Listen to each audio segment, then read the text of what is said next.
The world population has increased from 1 billion in 1800 to 7.7 billion in 2019.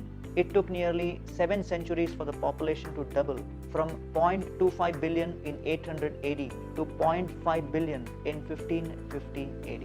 The fastest doubling of the world population happened between 1950 and 1987, from 2.5 billion to 5 billion in just 37 years, with a peak population growth of 2.1% in 1962. The world will hit 10 billion population by 2056.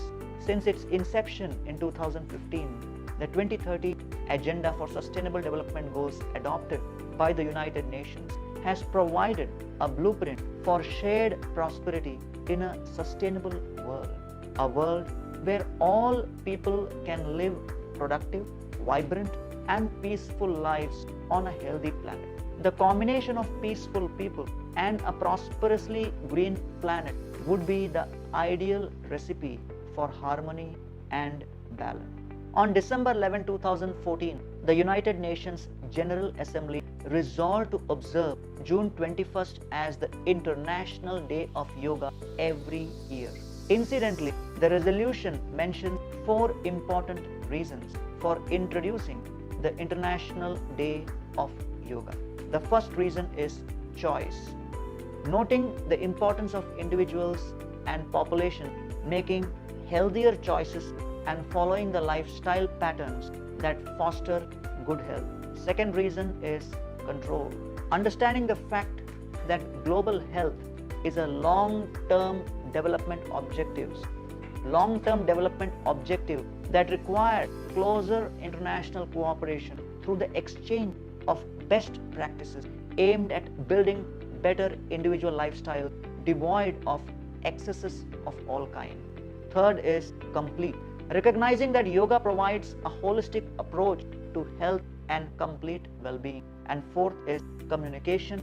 Recognizing also that a wider dissemination of information about the habits of practicing yoga would be beneficial for the health of the world population.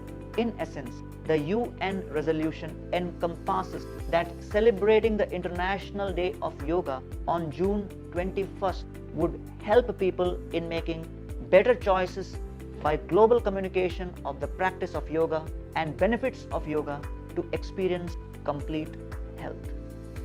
The question arises, can yoga practice actually facilitate balance within the people, balance between the people, and balance on this planet? Yoga is defined by Patanjali Rishi as Yoga Chitta Vritti Nirodha. Yoga means to calm the waves or ripples of disturbance upon the waters of the mind and reunite mind to its calm state of samadhi. Therefore, yoga is literally union. In the Bhagavad Gita, chapter 2, text 48, Krishna defines yoga as Yogastha kuru karmani sangam tyaktva dhananjaya siddhya siddhyo samo bhutva samatvam yoga uchyate. Balanced in your duty without care to win or lose, turn your work to yoga as the learned sages do. Krishna also says famously in the next verse, Karmanyevadhikaraste ma phaleshu kadachana ma karma phala heturbhu ma te sangotsva akarmani. Krishna says, always do your work, Arjuna, but do not claim its yield, neither think yourself in charge, nor flee from the battlefield. Yoga emphasizes on increasing one's awareness. We are living in a world where we are constantly bombarded by weapons of mass distraction. Smartphones, electronic recorders and notebooks, headphones, GPS devices, electronic billboards, wall-to-wall televisions, crowds, etc. To the human brain, any distraction means novelty, and everything new is associated with an increase in dopamine levels, the neurochemical associated with pleasure and reward.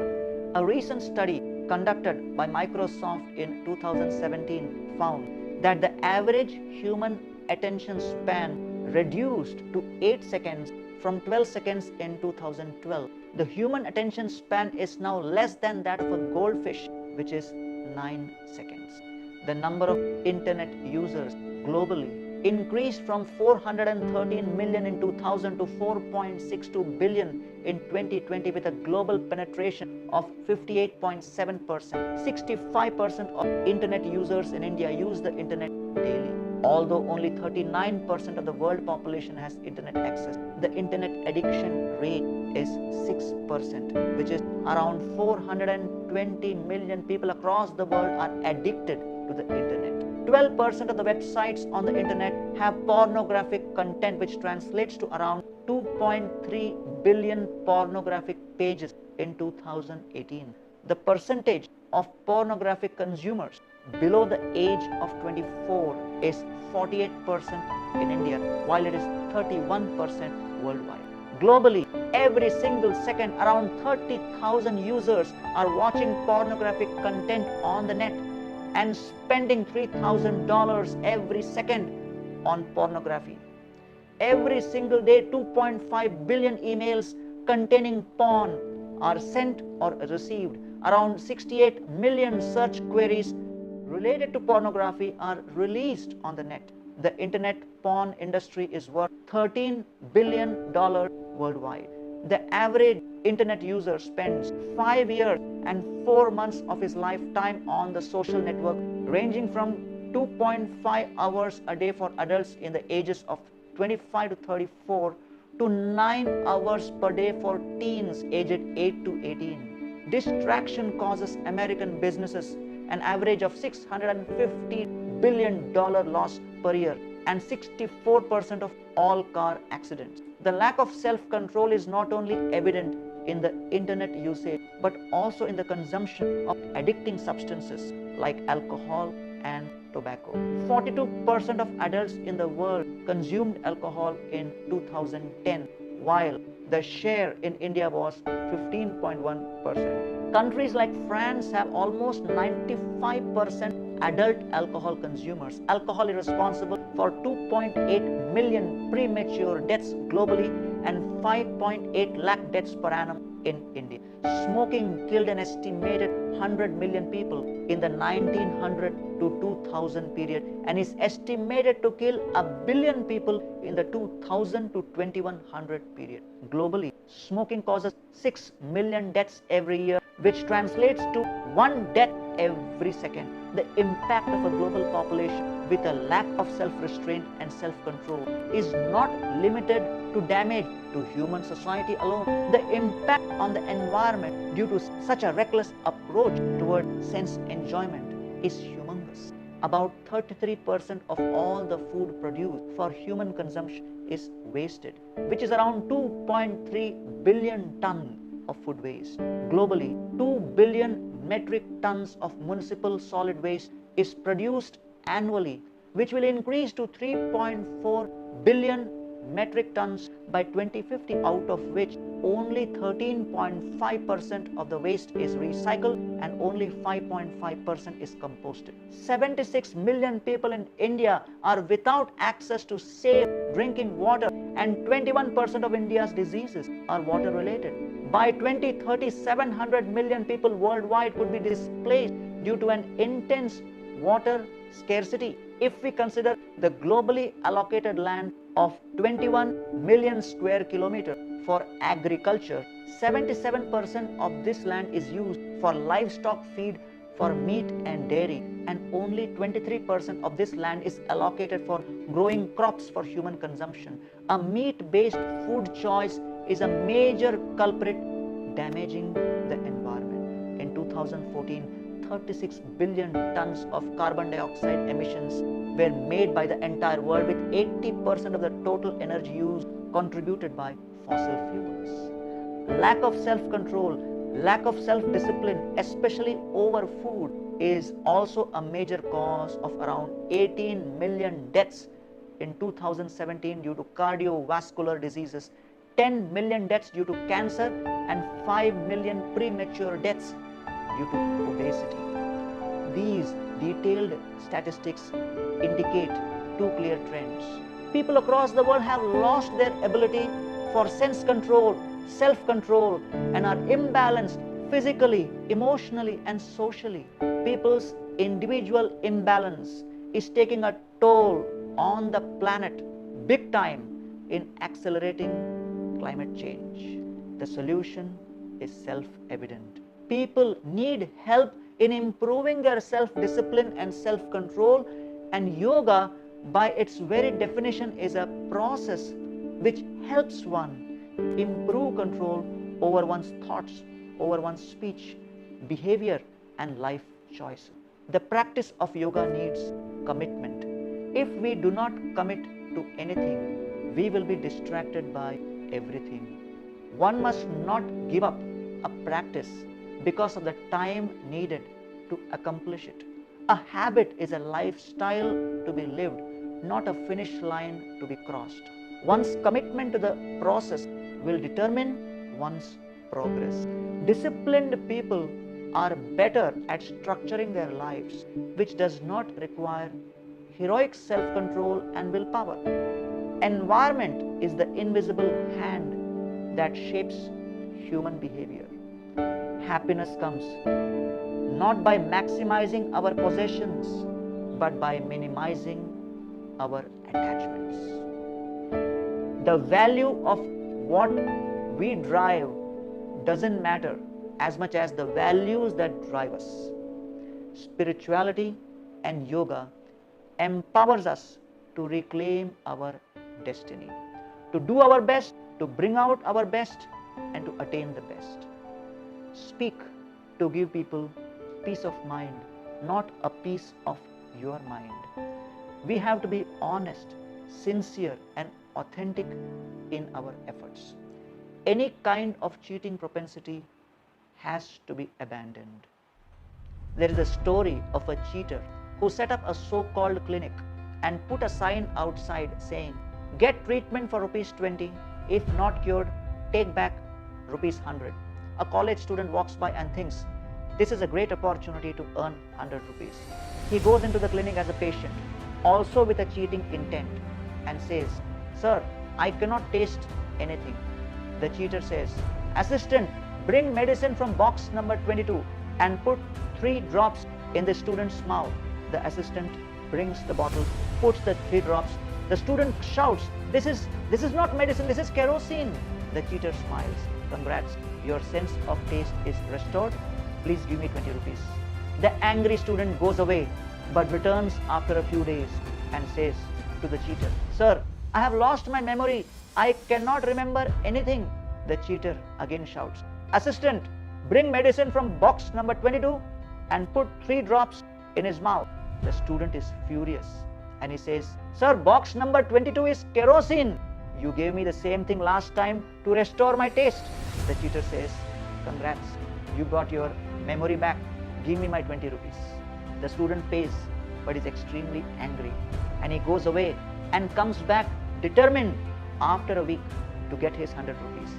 This time he tells the cheater, "Sir, I have a severe problem with my eyesight. I cannot see at all." The cheater says, "Well, I'm sorry, I don't have any medicine for this, so you take this ₹100. The student stares at the note and screams out, "This is not ₹100, this is a ₹20 note." The cheater says, "Congrats, your eyesight is restored. Give me my ₹20. Srila Bhaktisiddhanta Saraswati Thakur calls this phenomena as the Vanchita Vanchaka Sangha, the association of the cheater and the cheated. One must therefore approach the practice of yoga with the sincerity and the intensity of an honest practitioner. The serious practice of yoga transforms the selfish heart into a selfless one. Just because a thought is persistent doesn't make it pertinent. One must learn to peruse our thoughts. Worry is the interest we pay on loans we haven't taken. Just reading more books on weight loss won't help us lose weight. Getting opportunities is providence. Grabbing them is diligence. Once, a monk was out in the street light searching for something. A neighbor passed by and asked, "What happened?" The monk said, I lost my key. The neighbor also started to look for the key, and soon, seeing them, 3 other neighbors joined to help in the search. At last, one of the neighbors asked, My dear monk, where did you exactly drop the key? The monk said, Actually, I didn't lose the key here. I lost it inside my hut. Everyone was bewildered. They said, If you lost the key inside the hut, why are you searching it here under the light? The monk said, That is because my hut is dimly lit and it is so much brighter under the street light. The neighbors laughed. The monk replied, When you lose money, when you lose a job, when you break a relationship, you lose it outside in the world. Then why do you lose your peace of mind within and feel sad? And if you lose your peace of mind within, then why do you not try to research the lost joy and peace within the mind and rather keep searching for it elsewhere, outside? You avoid looking inside yourself because the light is dimmer and it is more inconvenient. Our choice has a louder voice than our voice. What we do speaks louder than what we say. If you don't stand for something, you will fall for anything. Not all of us can do great things, but we can do small things with great love. For every minute you are angry, you lose 60 seconds of happiness. Life is like riding a bicycle. To keep your balance, you must keep moving. Success is not final. Failure is not fatal. It is the courage to continue that counts. Everyone thinks of changing the world, but very few think of changing themselves. It is what you read when you don't have to that determines what you will be when you can't help it. The French newspapers reported the death of a man in Cannes in France in 1888.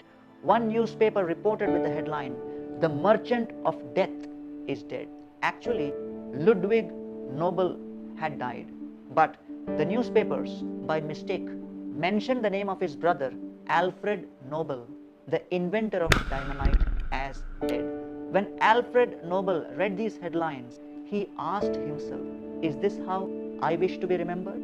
And it is speculated that this incident inspired him to set aside a major part of his wealth for the famous Nobel Prize, to avoid this kind of a posthumous reputation. Wealth is the power to choose. Financial wealth is the power to choose how to spend money. Social wealth is the power to choose whom to spend time with. Time wealth is the power to choose how to spend your next moment. Mental wealth is the power to choose how to spend your attention.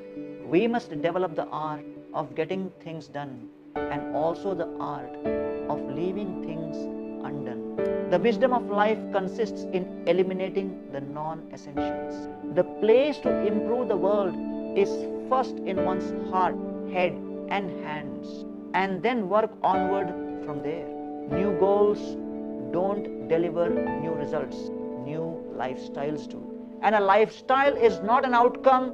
A lifestyle is a process. All of your energy should go into building better habits, not chasing better results. The cost of your good habits are in the present. The cost of your bad habits are in the future.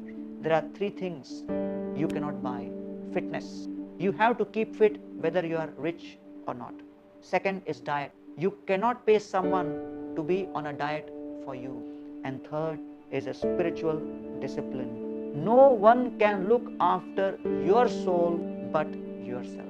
Discipline is the fusion of intention with action. Just as our foods add to our physical weight, our thoughts add to our mental weight. So choose both very carefully. Krishna reveals in chapter 6 Bhagavad Gita on how the process of yoga helps one to accomplish mastery over one's mind and senses. Yada viniyatam chittam atman evavatisthate nispruha sarva kamebhyo yukta ityuchyate tada. Mind in perfect discipline and fixed in pure transcendence, able yogis trade their lust for inner independence. In the 19th verse of the 6th chapter, Krishna says, Yathadipo nivasastho nengate sopama smrta yogino yata chittasya yunjato yogamatmanaha. Yogis contemplate the soul with mind always the same, just as lamps in windless places burn with steady flame. In the 20th to 23rd verse, Krishna says in the same 6th chapter, Yatro paramate chittam niruddham yoga sevaya yatra chaivatmanatmanam pashyan atmani tushyati sukham atyantikam yattad buddhigrahyam atendriyam vete yatra na chaivayam sthitas chalati tatvatah yam labdhva chaparam labham manyate nadhikam tata yasmin sthito na dukkhena gurunapi vichalyate tam vidyat dukkha samyoga viyogam yoga sangitam. Mundane mental actions thus entirely restrained, perfect yogis enter trance, as I shall now explain. Purified they see the soul and boundless joy commences, recognized and relished through their transcendental senses, fixed in bliss and resolute through any trial or pain. Such enlightened yogis know there is no greater gain. Then Krishna explains in the 6th chapter, verse 24 and 25. Sanishchayena yoktavyo yogo nirvinna chetasa sankalpa prabhavan kaman tyaktva sarvan asheshata manasaivendriya gramam viniyamya samantata shanair shanair uparamet buddhya dhriti grihitaya atma samstham manah kritva na kinchit api chintayet. Deeply fixed in yoga with complete determination, use the mind to curb desire and all speculation. Fixed upon the soul alone with no mental affliction, step by step one enters trance with wisdom and conviction.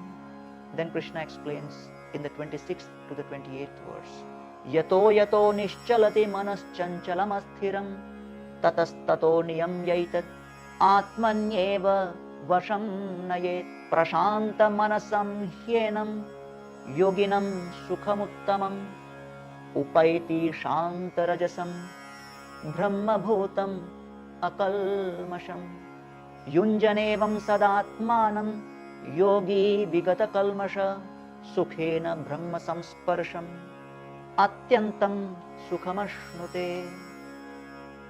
Fleeting and unsteady minds meander here and there.